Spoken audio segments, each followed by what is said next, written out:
وعلی آلہ وصحبہ اجمعین۔ آپ ٹھہر جائیں تاکہ میں مزید 5 منٹ خطاب کر لوں آپ سے، پلیز بیٹھ جائیے۔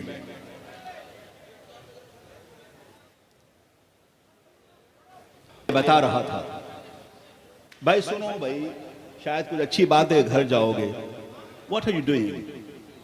Please sit down properly, listen to me what I'm saying about. Maybe that's going to be useful for yourself. درود پاک پڑھنے اللہم صلی وسلم علی سیدنا و مولانا محمد معدن الجود والکرم وعلی آلہ وصحبہ اجمعین۔ میں اس کا رہا تھا، بتا رہا تھا، قرآن پاک معجزہ ہے سرکار دو عالم سرور کائنات صلی اللہ علیہ وسلم کا۔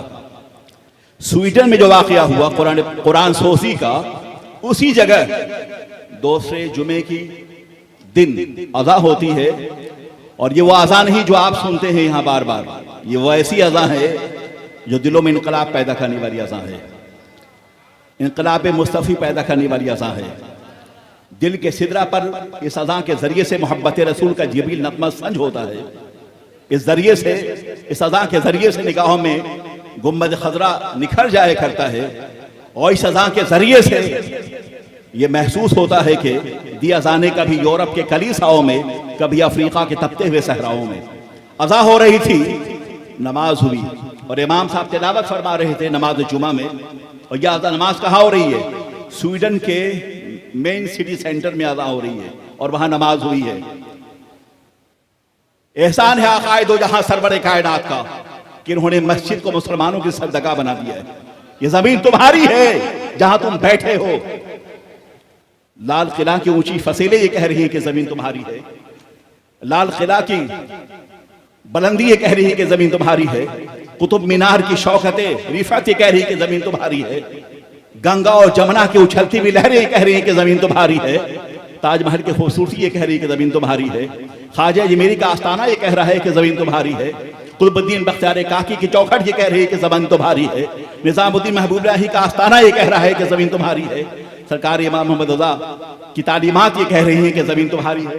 اذان ہوتی ہے جمعہ کے سویڈن کے اسی ٹاور پہ، اور اس کے بعد نماز میں امام صاحب پڑھ رہے تھے والشمس وضحاها والقمر اذا تلاها والنهار اذا جلاها والليل اذا يغشاها والسماء وما بناها والارض وما طحاها ونفس وما سواها فالهمها فجورها وتقواها۔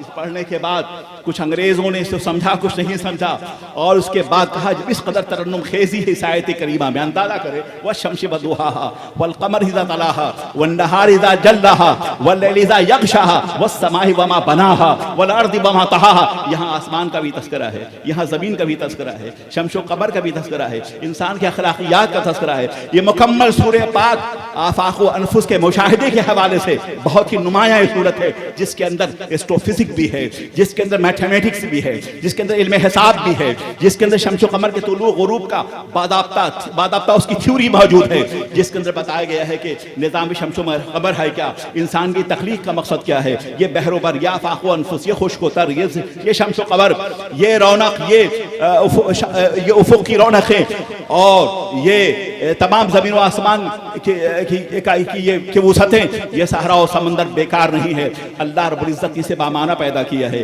والشمس وضحاها والقمر اذا تلاها والنهار اذا جلاها۔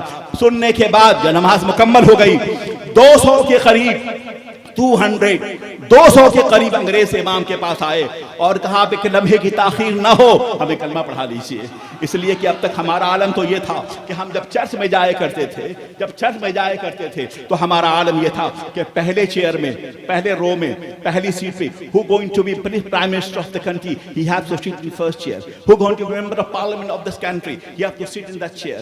Who going to be landlord, he has to sit in that first chair. اس نے کہا کہ ہم لوگوں کا عالم یہ ہے، چرچ کا نظام تو یہ ہے، تو جو وزیر اعظم ہوگا وہ پہلی صف میں بیٹھے گا، جو پارلیمنٹ کا ممبر ہوگا وہ پہلی صف میں بیٹھے گا، جو اپنے وقت کا بڑا امیر ہوگا، لینڈ لارڈ ہوگا، وہ پہلی صف میں بیٹھے گا، جو ہمارے یہاں کا مؤثر فرد ہوگا وہ پہلی صف میں بیٹھے گا، جو ہماری کمیونٹی کا ماسٹر ہوگا وہ پہلی صف میں بیٹھے گا۔ ہم نے دیکھا ہے مسلمانوں کی اجتماع کو پہلی بار، اور اس کا عالم یہ ہے کہ چھوٹا یا بڑا، عربی یا عجمی، کالا یا گورا، یہ سب ایک صف میں کھڑے ہوئے تھے، ایک ہی صف میں کھڑے ہو گئے محمود و ایاز، نہ کوئی بندہ رہا، نہ کوئی بندہ نواز، بندہ و صاحب و محتاج و غنی ایک ہوئے، تیرے دربار میں پہنچے تو سبھی ایک ہوئے. یہ اللہ کی بارگاہ ہے، یہاں چھوٹا ہے یا بڑا ہے، عربی ہو یا عجمی ہو، آقا ہو یا غلام ہو، سب ایک صف میں کھڑے اللہ کی عبادت کر رہے ہیں. 200 کے قریب انگریز مسلمان ہو گئے. وہ گیا تھا قرآن پاک کو جلانے کے لیے، مگر عالم یہ ہے کہ اسلام دلوں پہ حکومت کرنے والا ہے اور دنیا کی کوئی طاقت اسے کمزور نہیں کر سکتی. اور اس کے بعد 200 افراد اسی اسٹیج پر باضابطہ مسلمان ہوئے. آپ نے سمجھا ہے کہ ہر ایکشن کا ایکشن ہونا چاہیے، مگر پازیٹیولی، مطمئن امن و امان کے ساتھ. آپ جانتے ہیں دنیا کی وہ قومیں ترقی یافتہ ہوتی ہیں جو پڑھتی ہیں. ابھی چند روز پہلے یہاں آنے سے پہلے میں بی بی سی لندن کا ایک انٹرویو سن رہا تھا. ایک بڑے عظیم اخبار کا نمائندہ وہ کہتا ہے کہ انفارچونیٹلی، بدقسمتی کی بات ہے، from last 300 years we haven't seen any invention from the Muslim world. And Muslim world have taught us mathematics, algebra, and certainly many things of Islamic knowledge, full of flourish education we have taught by Spanish Muslim scholar. اس نے کہا کہ عالم یہ ہے کہ گزشتہ غور سے سننا، گزشتہ 300 سال ہو گئے. وہ انگریز یہ کہتا ہے کہ گزشتہ 300 سال ہو گئے میں نے مسلم دنیا سے کسی نئی ایجاد کے حوالے سے کوئی بات نہیں سنی ہے. مسلم دنیا سوئی ہوئی ہے، یعنی کہ ایک سوئی بھی سعودی عرب نہیں بناتا، ایک ماچس کی تیری سعودی عرب نے بناتا، چشمے کا فریم وہ نہیں بناتا، تمہارے پاس جو موبائل ہے یہ وہ نہیں بناتا. عالم یہ ہے کہ عرب ورلڈ میں سناٹا چھایا ہوا ہے، اور یہ جہالت کا سناٹا، بیڑی کا سناٹا، لائڈی کا سناٹا، لامذہبیت کا سناٹا، بے دینی کا سناٹا. یہ سناٹا ایسا لگتا ہے کہ موت ہے جو سب مسلسل سو رہے ہیں اس میں. دوبارہ یہ قوم اگر جاگنی ہوگی تو پھر آسمان سے کوڑے برسائے جائیں گے، شاید دوبارہ یہ جاگ سکے. وہ کہتا ہے افسوس کی بات ہے کہ گزشتہ 300 سالوں سے مسلم دنیا نے کوئی انوینشن، کوئی نئی چیز ایجاد نہیں کی ہے. حالانکہ عالم یہ ہے اس مسلم دنیا کا کہ مغربی یورپ نے علم کی روشنی، چاہے میتھمیٹکس کے حوالے سے ہو، چاہے وہ علم طب کے حوالے سے ہو، چاہے وہ علم فلکیات کے حوالے سے ہو، چاہے وہ گرامر کے حوالے سے ہو، چاہے وہ لٹریچر کے حوالے سے ہو، چاہے وہ ایک عظیم سویلائزیشن کے حوالے سے ہو، یہ تمام چیزیں جو یورپ میں آئی ہیں وہ مسلم اسپین کے ذریعے سے آئی ہیں. مگر مسلمانوں کا عالم یہ ہے کہ مسلمان سو رہا ہے. اس کی بنیادی وجہ میں نے ابھی کہی تھی کہ یونائٹڈ نیشن کا یہ رپورٹ ہے کہ پوری دنیا میں 70% جو مسلمانوں کی آبادی ہے وہ جاہل ہے، وہ انلیٹریٹ ہے. افسوس کہ وہ کتاب جو آپ کو علم بنانے کے لیے آئی تھی، وہ سرور کائنات جو معلم کتاب و حکمت بن کے جلوہ گئے ہوئے تھے، اور آپ ہر لمحے میں ہر جلسے میں نعرہ ہوتا ہے مسلک اعلیٰ حضرت زندہ باد. ہر جلسے میں اعلان ہوتا ہے مسلک اعلیٰ حضرت زندہ باد، مسلک اعلیٰ حضرت زندہ باد کا نعرہ لگانے والوں آخری تم میرا پیغام سنو. اعلیٰ حضرت کی عزت کیوں کرتے ہیں ہم، انہیں کیوں مانتے ہیں؟ علم کی بنیاد پر. اعلیٰ حضرت کی عزت و توقیر اس لیے ہے کہ علم کی بنیاد پر. اعلیٰ حضرت ہمارے امام ہیں، امام احمد رضا اپنے دور کے سب سے بڑے عاشق رسول، امام احمد رضا اپنے دور کے سب سے بڑے راضی، امام احمد رضا اپنے دور کے سب سے بڑے غزالی، امام احمد رضا اپنے دور کے سب سے بڑے امام فلسفہ و منطق، امام احمد رضا اپنے دور کے سب سے بڑے ماہر فلکیات، امام احمد رضا اپنے دور کے سب سے بڑے عالم، اپنے دور کے سب سے بڑے فقیہ، اپنے دور کے سب سے بڑے مجتہد، امام احمد رضا اپنے دور کے سب سے بڑے اردو نعتیہ شاعر امام احمد رضا. ان کی شاعری کا عالم یہ ہے کہ گزشتہ 300 سالہ اردو زبان و ادب کی تاریخ کا آپ جائزہ لیں تو ان سے زیادہ امام احمد رضا سے، ان سے زیادہ وسیع معلومات، شریعت اور سنت کے بحر ذخار کا شناور اور کتاب و سنت کا عظیم دانشور اور محبت رسول اور عشق رسالت کا عظیم مظہر دنیا میں پیدا آج تک نہیں ہوا ہے اردو زبان و ادب کی دنیا میں. وہ امام احمد رضا ہیں جنہوں نے آپ کو زندگی عطا فرمائی ہے، دلوں کی زندگی دینے والے امام احمد رضا، نگاہوں کو گنبد خضرا دینے والے امام احمد رضا، سب سے اعلیٰ و اولا ہمارا نبی کہنے والے امام احمد رضا. وہ امام احمد رضا جو کہہ رہے ہیں کہ عرش کی عقل دنگ ہے، چرخ میں آسمان ہے، جانے مراد اب کدھر ہے تیرا مقام ہے. اعلیٰ حضرت اردو شاعری کا عالم یہ ہے. ان کے پاس وقت کب تھا کہ وہ شاعری کرتے؟ نعت گو شعرا